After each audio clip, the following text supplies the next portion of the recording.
아까 이어서 장관님 아까 그 이재홍 교수님이 그 법안의 그 교과서 또는 교육 자료의 법률 효과에 대한 주장을 하셨는데 장관님의 입장은 어떠십니까?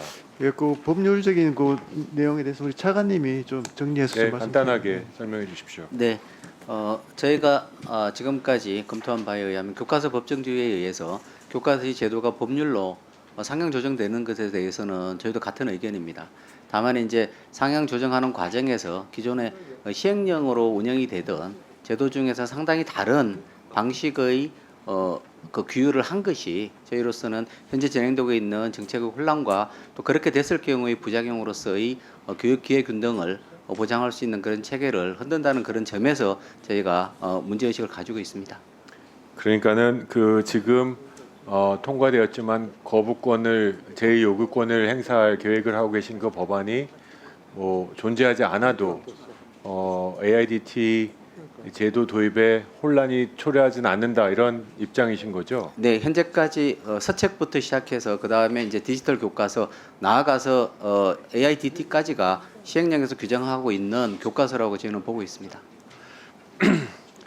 그 에듀테크라는 표현을 제가 교육에서 들으면서 굉장히 야당 의원님들이 에듀테크란 단어를 좀 부정적인 의미로 쓰고 있다 사신다라는 개인적 인상을 받았습니다. 뭐 논쟁하자는 건 아니고요. 이조 장관님 어떻게 생각하십니까? 그러니까 잘 아시다시피 이제 교육과 그 기술의 영어 표현을 이제 그 합성으로 한 거고요. 어떻게 보면 이제 뭐 용어 자체는 그게 뭐 언제부터 쓰였는지 아세요, 장관님? 뭐 역대 정부가 사실 그 에듀텍 용어를 쓰기 시작한 걸로 알고 슬라이드 있고요. 하나 보여주시면 에듀테크란 단어가 참 많이 나온 게 지난 문재인 정부부터 에듀테크 뭐 여기저기서 유행어처럼 에듀테크형 혁신학교 뭐 이렇게 많이 쓰셨어요. 그러니까 이건 가치 중립적인 표현이라고 생각합니다. 맞습니다. 예. 그리고 첨단 기술을 교육에 활용해서 교육의 성과와 효율성을 높이자. 이건 누가 반대할 수 있겠습니까? 그래서 저는 기술을 통해서 교육의 성과와 효과성을 높이자라는 그 주장이 그렇게 부정적인 표현으로 쓸 수는 없다고 생각합니다. 장관님은 어떠세요? 네, 뭐 동감합니다. 네. 네. 그리고 제가 마지막으로 결론으로 가기 전에 우리 강은희 교육감님 뭐 거기서 네. 말씀하시죠. 오늘 고생 많으시고 여러 가지로 질문을 상당히 많이 받으셨는데 이 제도가 도입이 되면 올해 아마 대구는 적극적으로 도입하는 교육청 중에 하나리라 짐작합니다. 정말로 예상하는 기대하는 효과를 다 얻으실 수 있는 만반의 준비가 되셨습니까? 네, 여기 있습니다. 네, 저희는 여기 있습니다. 아, 예. 예. 그 모든 그 해당되는 교원의 연수를 1차 연수가 마쳤고요. 연수할 때도 단순히 활용하는 방법 차원에서 벗어나서 교사가 수업을 재구성할 수 있도록 개념 기반 탐구 학습이 될 수 있는 형태로 연수를 했기 때문에 교원의 만족도가 평균 92% 정도 나왔습니다. 처음에 연수를 시작할 때와 연수를 마칠 때의 상황이 매우 달랐고요. 그리고 계속 말씀을 드리지만 모든 아이들을 20명 되는 아이 정도가 돼도 지금은 아이들 맞춤형을 선생님이 혼자 다 수업 시간에 감당할 수가 없습니다.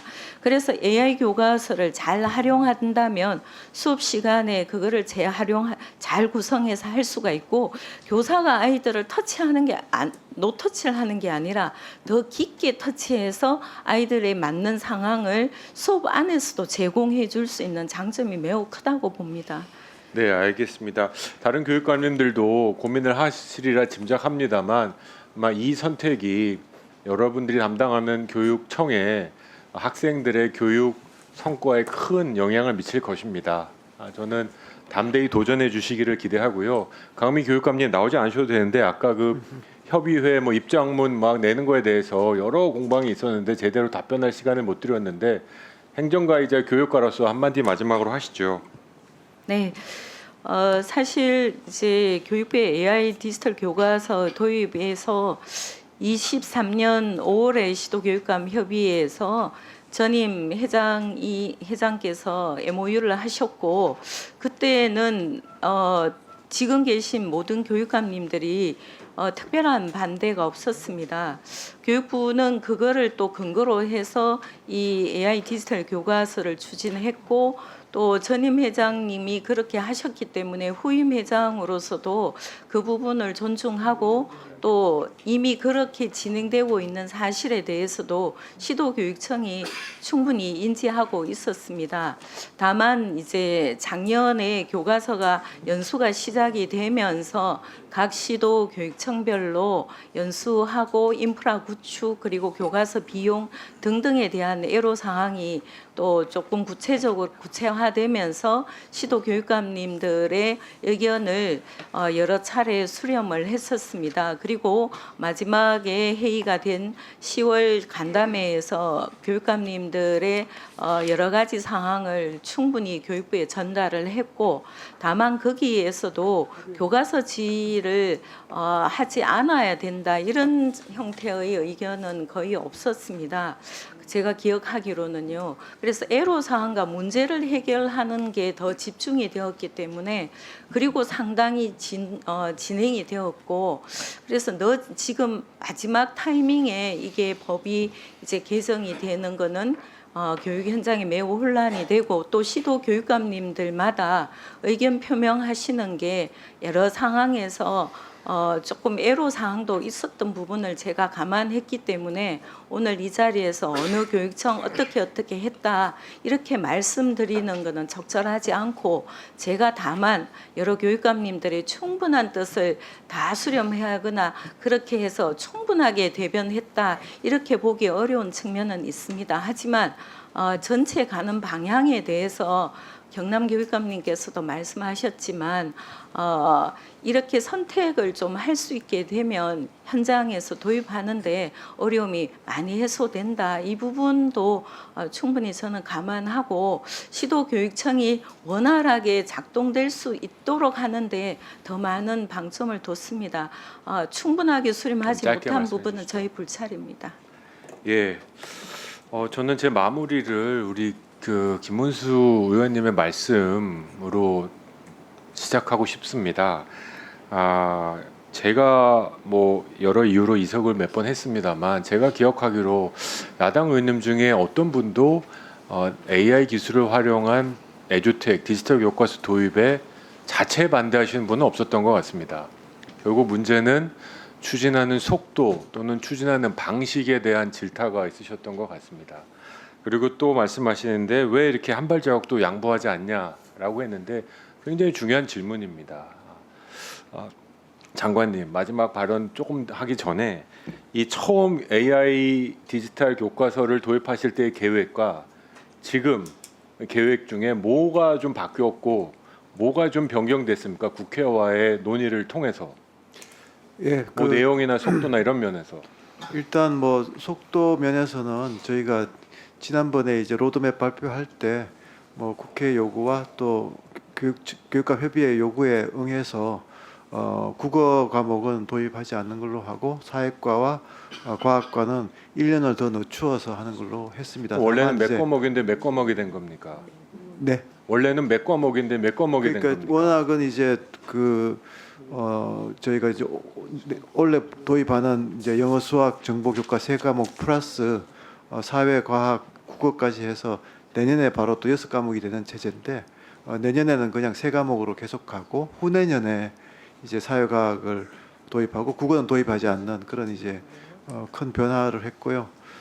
그 다음에는 이제 저희 이제 최근에 오늘 많이 논의가 됐습니다만 이제 AI 디지털 교과서 지위는 유지하되 올 한 해 동안 자율 선택, 자율 활용을 하도록 해서 좀 1년 동안에 좀 유연하게 적용하자 하는 그런 부분에서 저희들이 양보 말씀을 드렸습니다. 그래서 또 뭐 구체적으로 오늘 지적하신 많은 부분들에 대해서도 저희들이 충분히 수용하고 저희가 이제 뭐 법을 공표하는 단계에서 도저히 이제 그 AI 디지털 교과서의 지위를 박탈하는 법안은 공표하는데 너무나 큰 부담이 있고 여러 가지 문제가 있기 때문에 일단 제의 요구를 할 수밖에 없다는 말씀을 죄송하지만 드리고요. 그렇지만 제의 요구 상황에서 국회에서 좀 저희 정부가 제시한 방안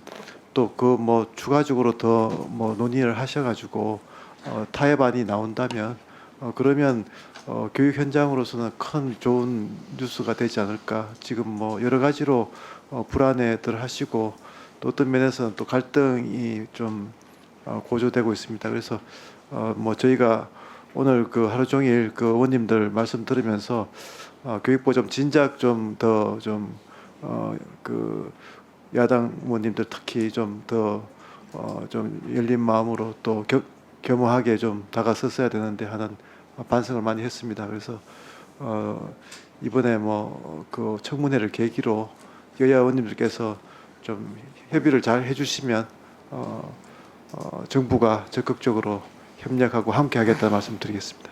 네, 마무리를 하겠습니다. 그렇습니다. 그 AI 기술을 도입한 디지털 교과서를 거의 세계에서 가장 먼저 또는 앞서서 도입하는 것이 쉬운 결정은 아닐 것입니다.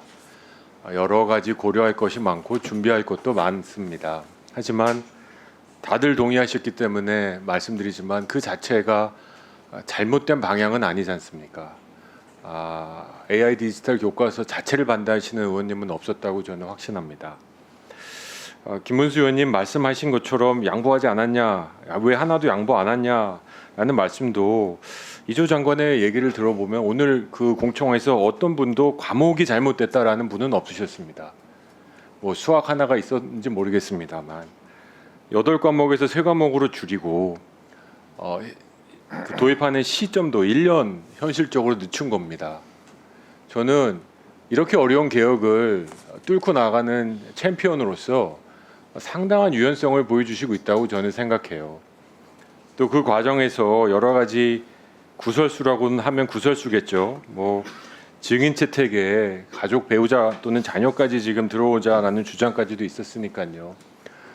그런 걸 다 뚫고 나가는 그 과정에서 저는 장관님의 그 확신과 소신이 저는 굉장히 중요한 정책 개혁을 함에 있어서 필요한 필수 요소 중에 하나인데 그것을